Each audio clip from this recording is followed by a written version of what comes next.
Hello, everybody. Good afternoon. Welcome. My name is Terry Eichel, and I work with the Interreligious Eco-Justice Network, a faith-based environmental group in Connecticut. We work with religious communities on environmental issues such as climate change, toxic pollution, and biodiversity loss. We are also the Connecticut affiliate for the Interfaith Power and Light, a national organization with state affiliates across the country. So if you are joining us from another state, I urge you to investigate whether or not there is an IPL where you live, because they are great. Today, we are presenting Direct Pay Federal Tax Rebate funding for your congregation. I would like to open first with IREJN's Land Acknowledgement Statement. We acknowledge that Connecticut, Algonquin for land on the Tidal River, is the traditional home of Mohegans, Pequots, and many other tribes. We are grateful for our Native people's care for their home and will strive to preserve it for the next 7 generations. This webinar is the second in a 3-part series designed to help houses of worship reduce their energy use, implement clean energy, and improve their building overall. Our first webinar on September 17th focused on energy efficiency for houses of worship. That webinar is currently on our website. Our final webinar on November 13th will focus on funding for historic renovations through the Connecticut nonprofit Preservation Connecticut. And this is because restoration projects often dovetail with other building improvement projects, such as energy efficiency or clean energy. Thanks to the Inflation Reduction Act, houses of worship can access significant tax rebates for clean energy projects such as solar, geothermal heat pumps, and even electric vehicles. We're joined today by Heejin Hahn, who is from the Progressive Caucus Center, to learn about the rebates and how they are working so far. After the presentation, we will have a moderated question and answer session. Please put your questions in the chat or the Q&A. Heejin comes to the Congressional Progressive Caucus Center from the Asian Pacific American Institute for Congressional Studies, where she implemented campaign trainings and professional development programs to increase Asian American and Pacific Islander representation and engagement at all levels of the political process. She developed her passion for AAPI community building and organizing during her time in college. Heejin received a bachelor's degree in women and gender study, which continues to fuel her commitment to issues at the intersection of race and gender. Welcome. Hi, Terry. Thank you so much for that introduction. I'm a little embarrassed. I haven't seen that photo in a long time, but I'm going to get my slides up. Perfect. Great. Okay. So yes, thank you again, everyone, for joining and taking the time today. And thank you again, Terry, for coordinating today's conversation. Again, my name is Heejin. I go by she, her pronouns. With the Congressional Progressive Caucus Center. So our organization exists to demystify federal processes and legislation and promote progressive public policy. And in the past year, we have been creating educational resources and technical assistance for direct pay. And I'm excited to walk through a high-level overview today. Again, as Terry mentioned, feel free to pop your questions in the chat or Q&A as they come up. I will hold them to the end because I'm not good at multitasking. But yeah, okay. And then, yeah, before I get started, one last thing I just wanted to flag on terminology. So our organization uses the term direct pay in all our materials, but I just also wanted to flag that this is also referred to as elective pay.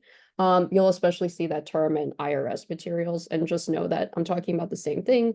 Just use this term and do not want to go through and change all my slides. So, okay, now we can get into it. What is direct pay? Again, Terry kind of teased this out, but in the past, clean energy tax credits had only been available to businesses and corporations and for-profit entities. But with the passage of the Inflation Reduction Act in 2022, these also became available to tax exempt and nonprofit entities through this mechanism we call direct pay or elective pay. So basically, it means that a tax exempt entity can receive a refundable tax credit, which will basically is in essence cash from the IRS for completing a eligible clean energy project. And this is an exciting opportunity that will support the expansion of public clean energy and also help communities reduce their energy costs and so forth. So getting more into it. Okay. So as I mentioned, this is direct pay is for tax exempt entities. So what that generally means is basically government entities and then nonprofit entities. So for government entities, that includes state and local governments, tribal governments, their subsidiaries, their agencies, they are all eligible for this. And then for nonprofits, that includes your standard 501c3 nonprofit. That's probably the most common type of charitable organization out there. So of course, this includes houses of worship, which is why we're excited to have today's conversation. And then just for everyone's awareness, other kinds of eligible entities are public hospitals, public utilities, rural electric cooperatives, etc. Anyways.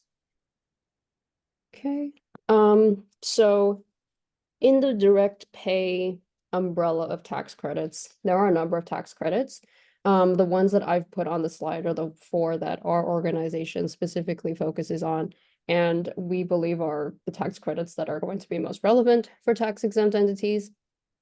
So first, starting off, are the tax credits for renewable energy projects. So the investment tax credit and production tax credit can be used for solar, wind, and geothermal, basically energy generating projects. Also eligible under the investment tax credit are ground source heat pumps specifically. Unfortunately, air source heat pumps are not eligible for any direct pay tax credits. They have to be ground source. Oh, excuse me. And then under the investment tax credit, what's also eligible is energy storage technology. So that's usually batteries and so forth that attach to an energy generating system, like a solar or wind system to, store the energy that is being generated. There is also a tax credit. It's called the Commercial Clean Vehicle Tax Credit. That is for electric vehicle purchases.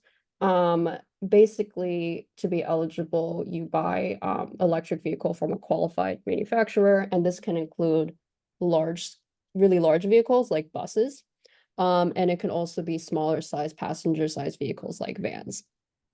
And then lastly, there is a tax credit for electric vehicle charging infrastructure to charge those electric vehicles that you purchase.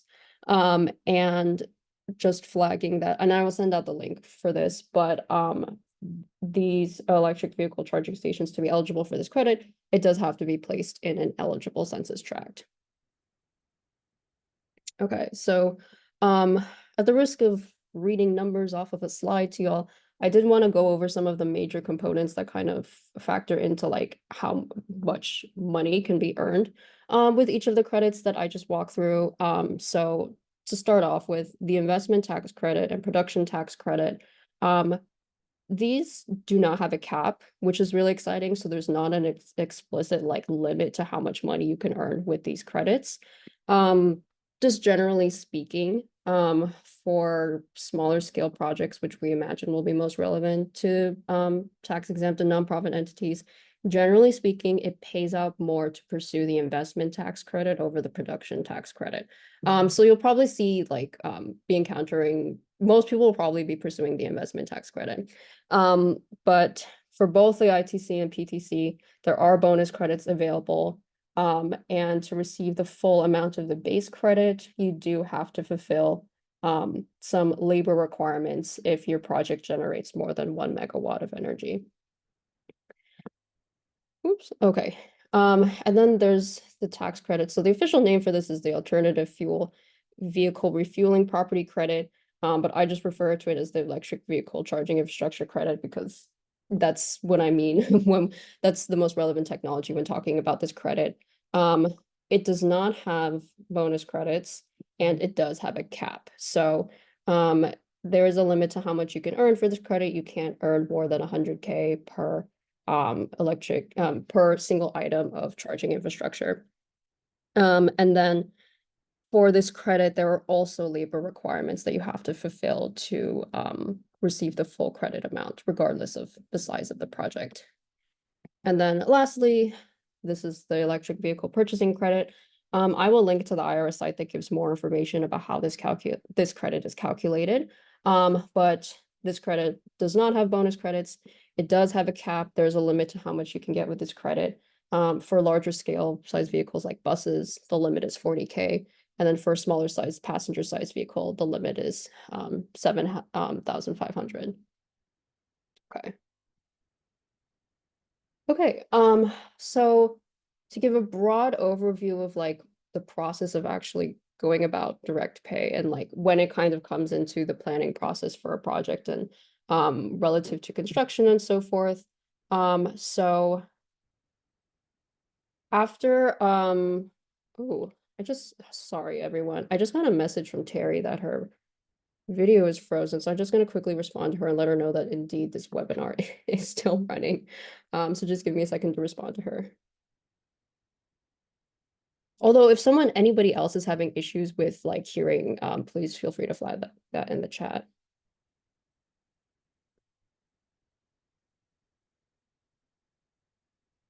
Okay. All right, apologies. Returning to the presentation. So let's see. Okay, yes. So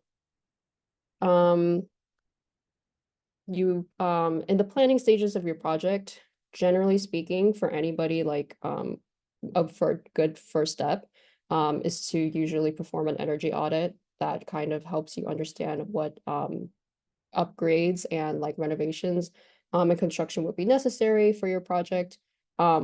Unless you're doing an electric vehicle purchase, in which you're not doing construction. And then the next step is obviously building the project. There's an IRS term that is kind of like the official term for completing a project. It's called placing a project in service. Basically that means when you complete the project so that it is ready and able to be used for its intended use. So for example, when you place a solar system in service, that basically means that you've completed the solar system installation and so that it is ready to be turned on. And also it can start generating energy, which is its intended purpose. And then for an electric vehicle purchase, usually the placed in service date, generally speaking, it is when you take delivery of the vehicle and can actually start driving it around. But yeah, so I go over that terminology because you'll see it come up a lot. Once you place a project in service, you can start your process of actually documenting your information with the IRS. You will first think about your tax year and when your tax filing deadline is, and start kind of planning ahead and planning backwards on when you would need to get how much time to allow yourself to file your taxes. And then you would at least about like 4 months before you plan to file your taxes, you will complete something called the pre-filing registration process with the IRS. And basically that means you log into one of the IRS's online portals and you submit information about your organization and the projects that you completed that you want to claim direct pay for. Then the IRS will take up to 4 months to review the information that you've shared with them. And if all is in order, we'll present you with the registration number for each project you submitted. And you will use those numbers in the next step, which is filing your taxes. So you will complete a set of tax forms, include your registration number for your projects to be able to claim direct pay. And basically it is just really important that you complete a timely filing. Because once your tax deadline passes, you won't be able to, that is the last opportunity for you to claim direct pay tax credits for that tax year. And you can always request a 6-month filing extension if needed. And then lastly, you receive your direct pay refund. We are still hearing, anecdotes about how long this process actually takes from after filing your taxes. So the soonest that anyone can receive their direct pay refund officially, the IRS says, is 45 days after your filing deadline. Realistically, we know this process will take at least a few months and it can take up to a year. So I just wanted to lay down all those steps and make it really clear. Because as you can see, direct pay tax credits, that refund cannot help with the upfront financing for a project. So that's why direct pay is best used when strategically paired with other upfront funding and financing. Sorry, let me just turn the page of my notes. Okay. So yeah, as I walk through the steps, because as you can see, it takes direct pay does not kick in until after your filing deadline, and then some time as you have to wait for your refund.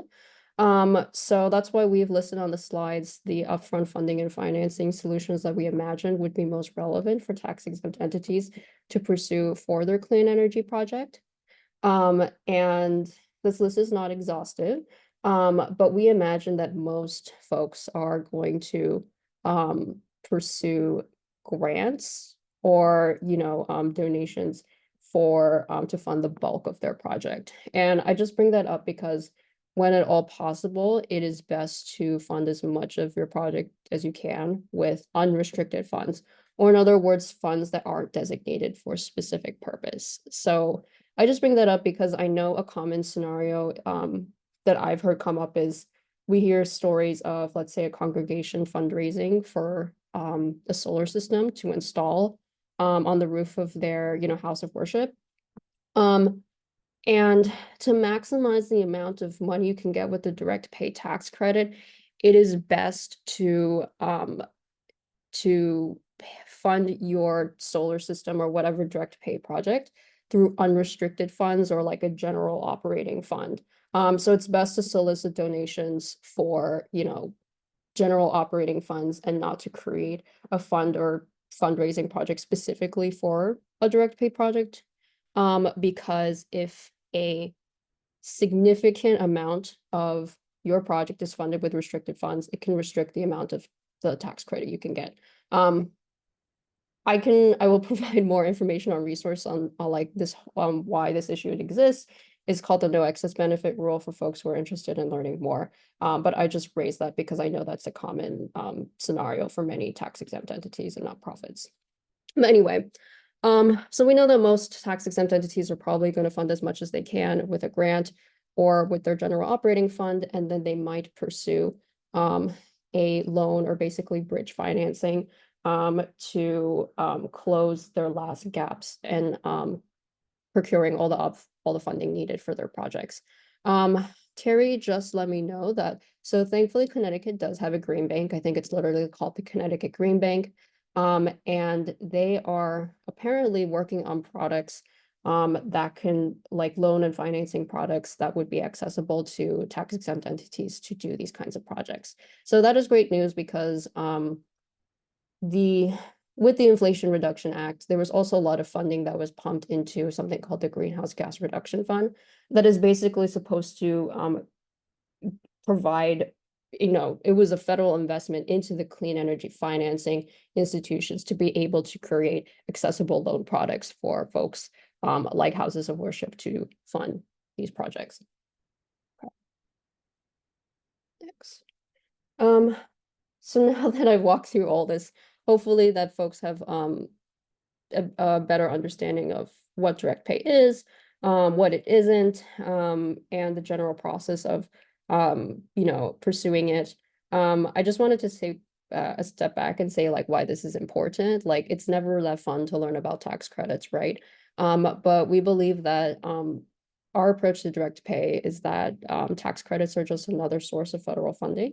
And any source of federal funding, we feel that we owe it to our communities to pursue and take the most advantage of and not leave any money on the table. And we believe that if we focus direct pay education and technical assistance and deployment in historically marginalized communities, so for example, BIPOC communities, historically divested communities, then it has the potential to basically work as an investment in that community to help, not be left behind in the clean energy transition, and to basically help that community be able to develop the resilience and energy savings to be able to basically I started that sentence and didn't know where I was going with it. Basically, energy justice can really wrap into other forms of racial and economic justice. And we just see this as another arrow in the quiver, so to speak, to help a community be more both climate resilient and economically resilient. Speaking of economic justice, so as I mentioned a couple of slides ago, a number of the tax credits have labor requirements built into it. And the labor requirements are the prevailing wage and apprenticeship requirements.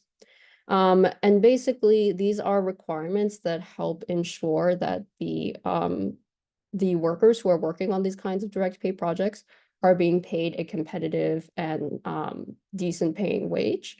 And that the construction of these projects is also an educational opportunity for registered apprentices or for the next generation of the clean energy workforce. So this is just all goes to ensure that the spending on a clean energy project, which can be a significant investment, significant amount of money, works as an investment in the community. Generally speaking, we recommend that the best way to go about pursuing how to fulfill these labor requirements that I mentioned is to partner with your local union, because they will be the ones who are most familiar and best equipped to help with the fulfillment of these requirements. And we also just recommend supporting our local unions. So I'm hoping that today is now that you have a better understanding of direct pay, that you can make sure any eligible entities in your community are also aware of it. We would be super stoked if you would share our resources with them. I would also want to especially flag that if anybody here, if you've completed what sounds like something that you think could be a potentially direct pay eligible project, if you completed a project in 2023 or the tax year that begins in 2023, we really recommend to get started on this process as soon as possible. We know that a lot of tax deadlines are approaching. But anyway, so those were kind of the main things that I wanted to get to. I think Terry is unfortunately still offline, so I'm going to do my best to stop sharing and then get into the questions that have been asked in the chat. And I'm just going to go through them in the order that I received them. Okay.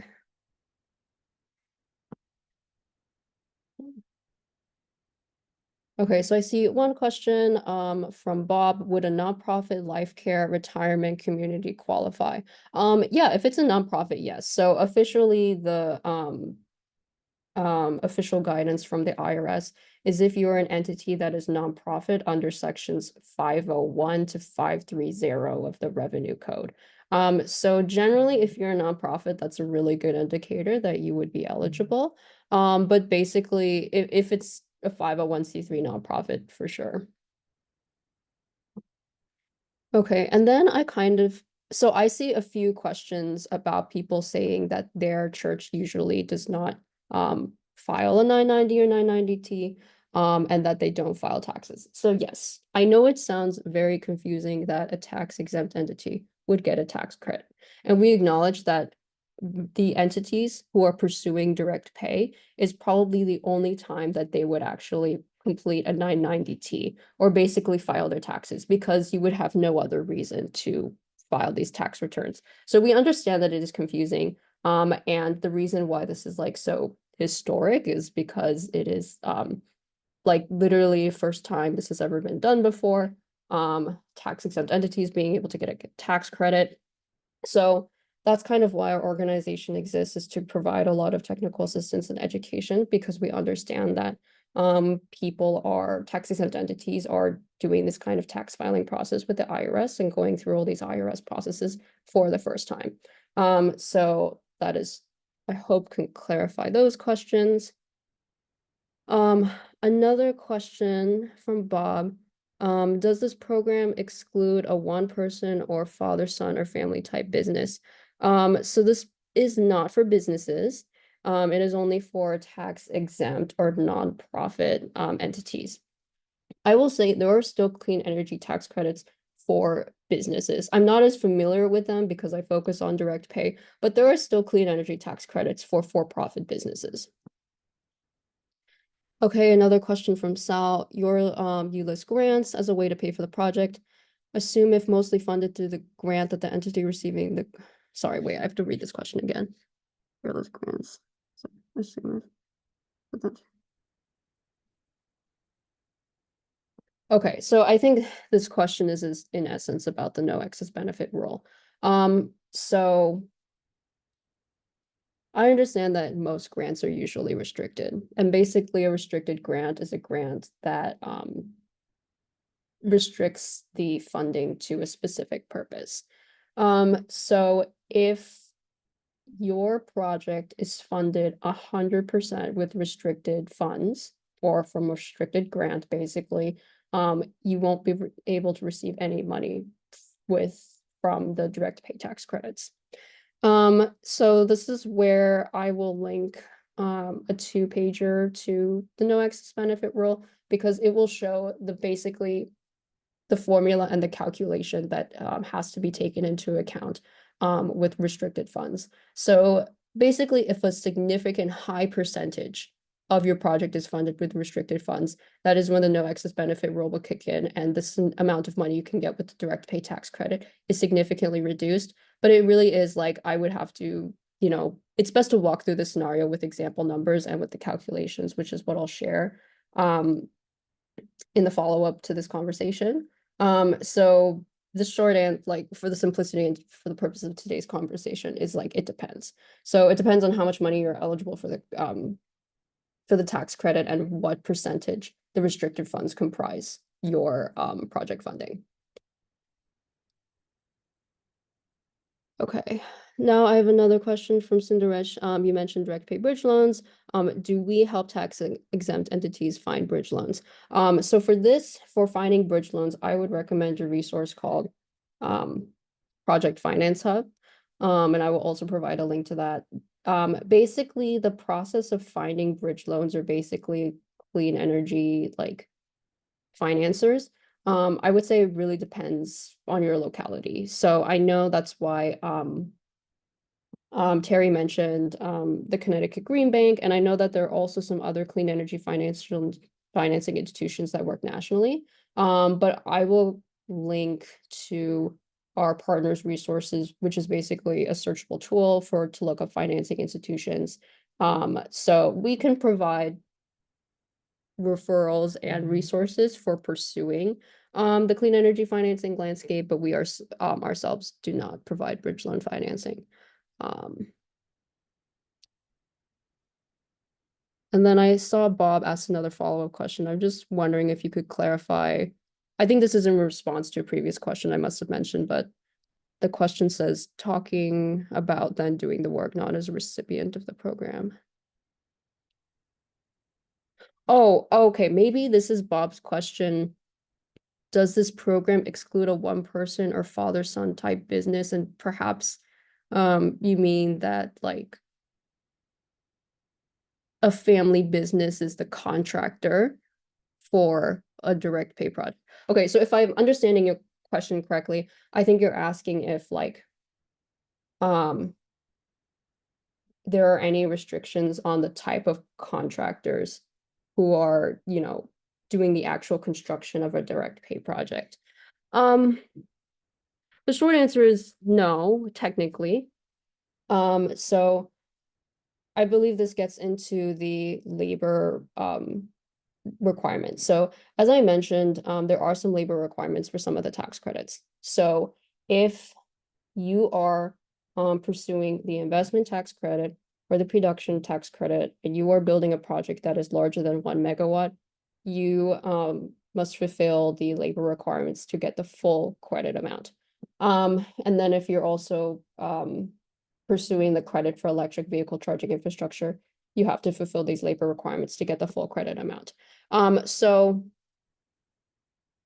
in theory, like, any contractor really could, at least comply with the prevailing wage part of the labor requirements, which is basically that you pay the workers and contractors on the project a competitive wage. And we can provide the resource for looking up how you determine the wage determination for that profession and for that locality.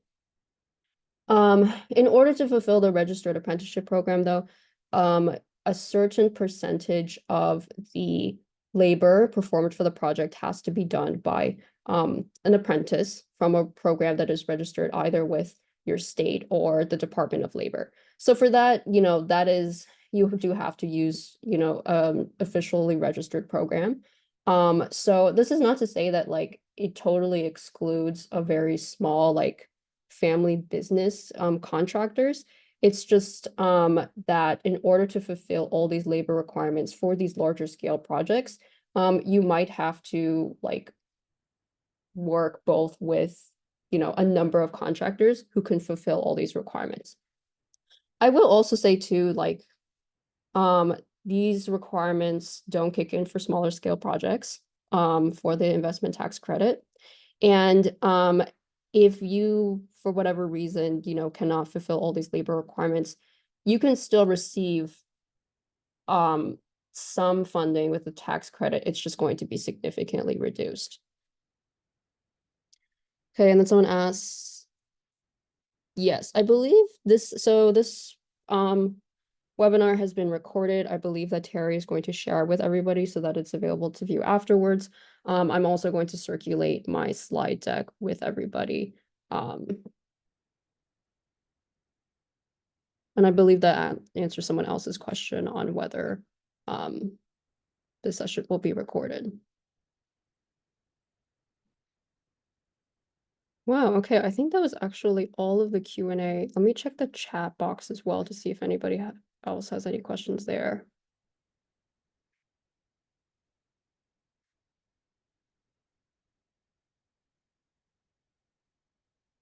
Okay, I don't see anything else in the chat.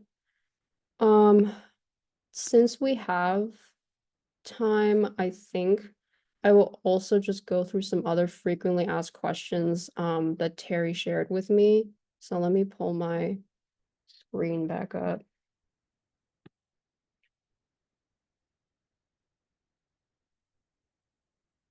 Okay.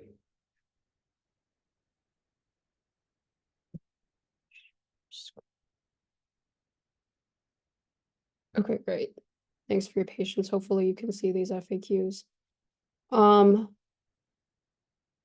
So some common questions that come up are one being, can a house of worship pursue direct pay for more than one project?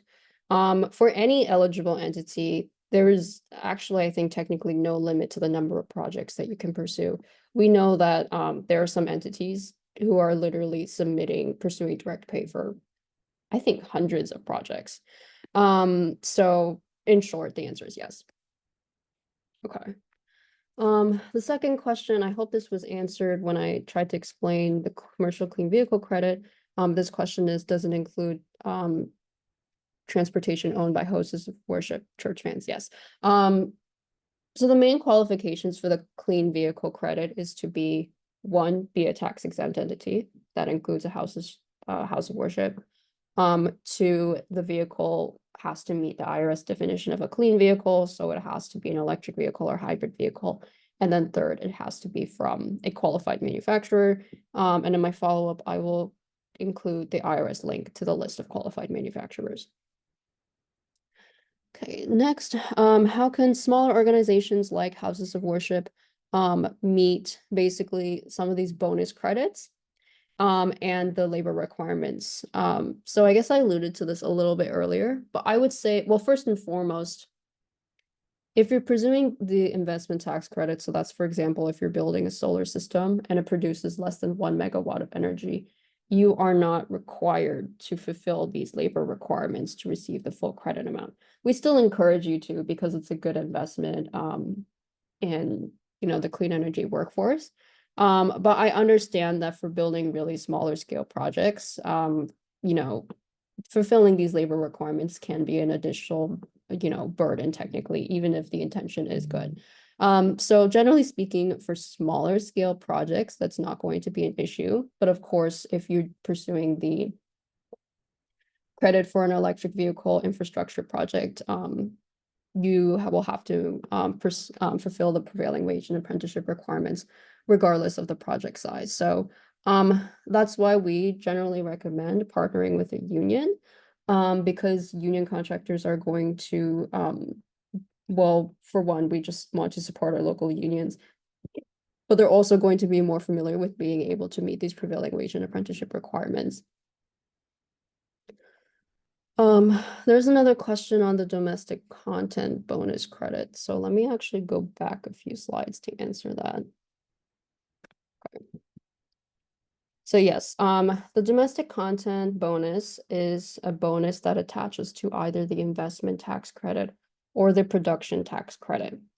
And the domestic content bonus is also known as the quote unquote Buy America bonus. And it basically requires you to source your materials from American manufacturers. And this was intended to help support the American manufacturing industries. The domestic content bonus is only it can either work as a bonus or a penalty. So if you are building a project that produces more than 1 megawatt of energy, you are motivated to meet the domestic content requirements because you could otherwise be penalized. But if you are building a project that produces less than 1 megawatt of energy, then it you are exempt from the domestic content requirements. So as you can see, generally, hopefully general trend here, larger scale projects are subject to a higher standard of requirements. Going back to the FAQs. Okay. There was also a question, how do houses of worship include their status as okay, so this is also about bonuses. Sorry to flip back and forth. But this is a question about the energy community bonus. This again attaches onto the investment tax credit or the production tax credit.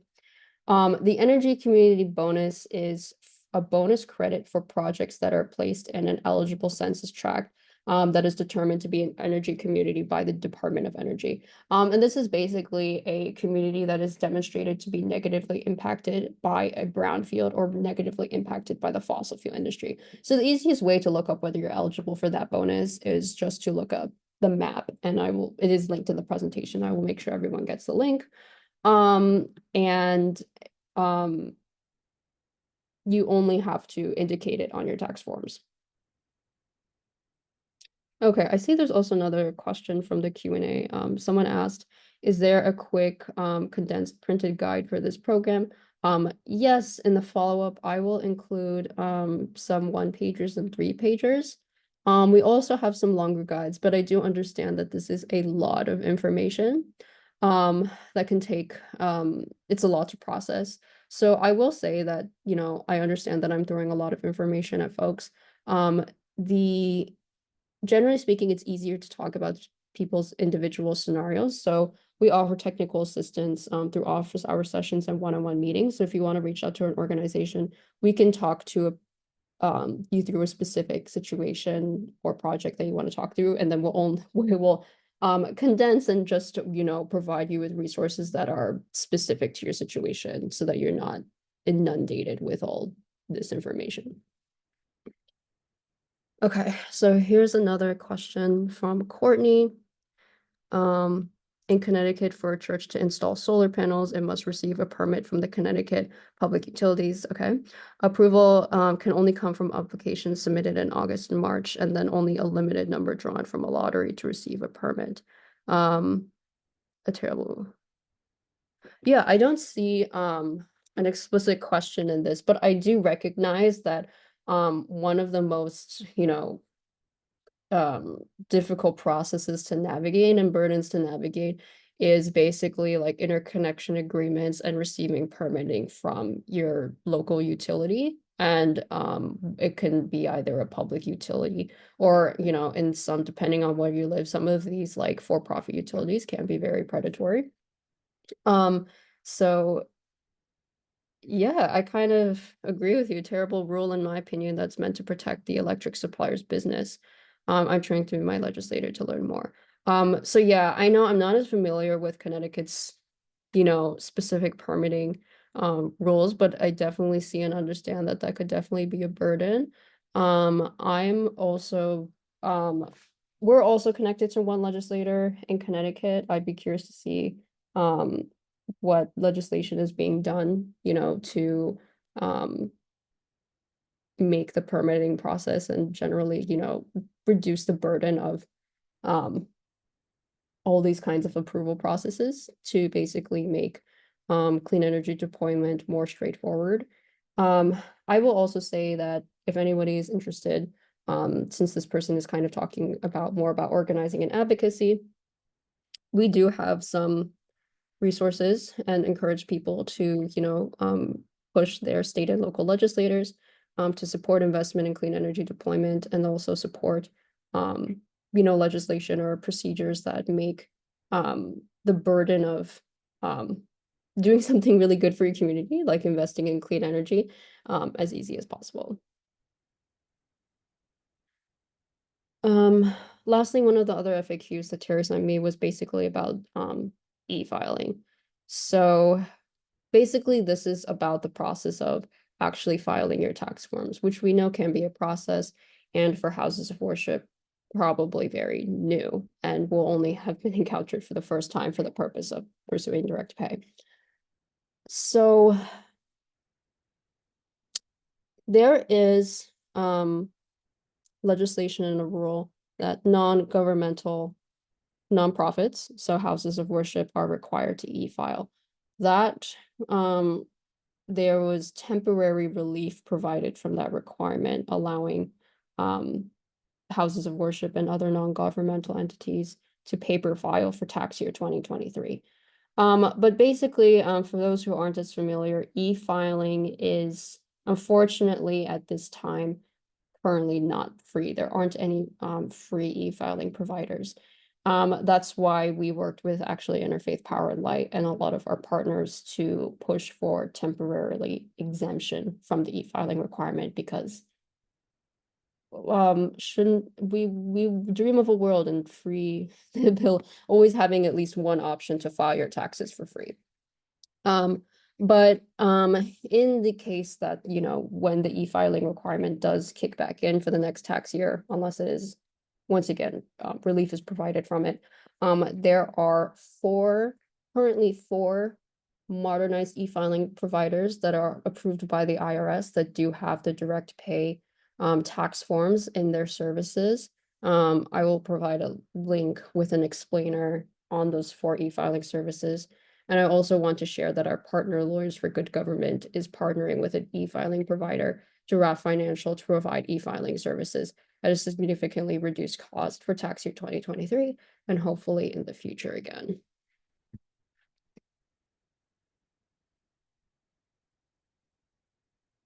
I think that actually brings us to the end of our questions.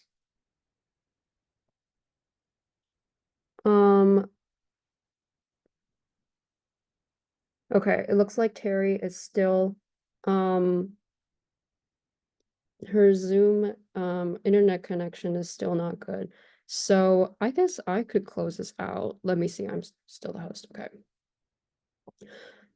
So I know in today's presentation, I mentioned a lot of links. So I'm going to share basically a whole buttload of links, and including the slide deck that I mentioned, links to all our resources with Terry, so that she can make sure that everybody here, whether they are able to join us live like you all were, or whether they're watching the recording version of this, will be able to see the resources that I mentioned. But yeah, so just to close this out. One, I really appreciate everybody taking the time to listen to today's presentation. I know it's a lot of information and this process can be very confusing. Navigating IRS tax credits for the first time is never a walk in the park. But that's why our organization exists, to help people navigate, all these processes and procedures, and hopefully make it as simplified as we can. So I will also include resources to sign up for our listservs and also request technical assistance from us. Again, I do have to plead that if you or anyone you know of completed a project that sounds like it could potentially be eligible, and you completed that in 2023, we really encourage you to reach out to me ASAP. I'll also include my email because deadlines are approaching for you to be able to claim direct pay for those kinds of projects. But yeah, thank you again. We really appreciate, Interfaith Power and Light, their great work. And thank you again to Terry and Eco Interreligious Justice Network for, helping support and create resources. I'm really glad that everyone here is thinking about clean energy projects. And I guess further down the line for the other presentations plan, renewable energy, energy efficiency. I'm really glad that everyone is thinking about this for their congregations. It could work as a really great investment for your entity and also for your larger community to be playing our part in combating the climate crisis, and just really appreciate everyone's time today. I don't see any more questions or comments. So I will close this out. Thank you everyone so much for joining today, and we really hope you have a great rest of your day. Thank you.